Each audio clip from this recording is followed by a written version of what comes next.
بسم اللہ الرحمن الرحیم۔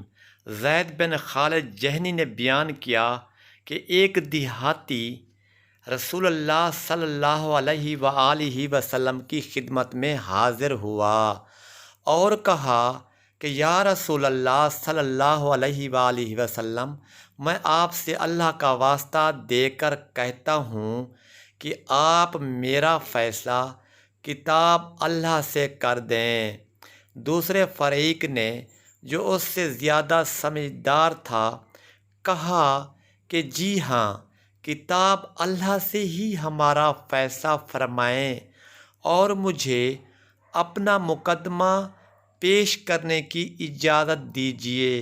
آپ صلی اللہ علیہ وآلہ وسلم نے فرمایا کہ پیش کر۔ اس نے بیان کرنا شروع کیا کہ میرا بیٹا ان صاحب کے یہاں مزدور تھا، پھر اس نے ان کی بیوی سے زنا کر لیا۔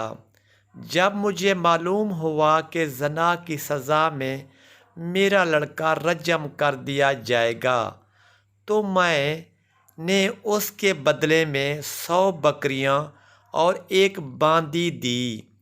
پھر علم والوں سے اس کے بارے میں نے پوچھا تو انہوں نے بتایا کہ میرے لڑکے کو زنا کی سزا میں کیونکہ وہ غیر شادی شدہ تھا، 100 کوڑے لگائے جائیں گے۔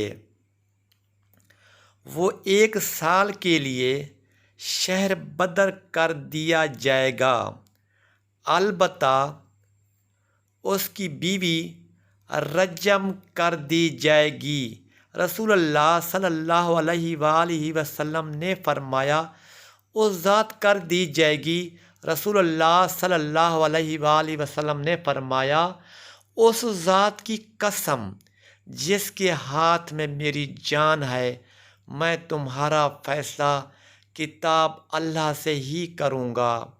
باندی اور بکریاں تمہیں واپس ملیں گی اور تمہارے بیٹے کو 100 کوڑے لگائے جائیں گے اور 1 سال کے لیے جلا وطن کیا جائے گا۔ اچھا انیس، تم اس عورت کے یہاں جاؤ، اگر وہ بھی زنا کار اقرار کر لے تو اسے رجم کر دو، کیونکہ وہ شادی شدہ تھی۔ بیان کیا کہ انیس رضی اللہ اس عورت کے یہاں گئے اور اس نے اقرار کر لیا، اس لیے رسول اللہ صلی اللہ علیہ وآلہ وسلم کے حکم سے وہ بھی رجم کی گئی۔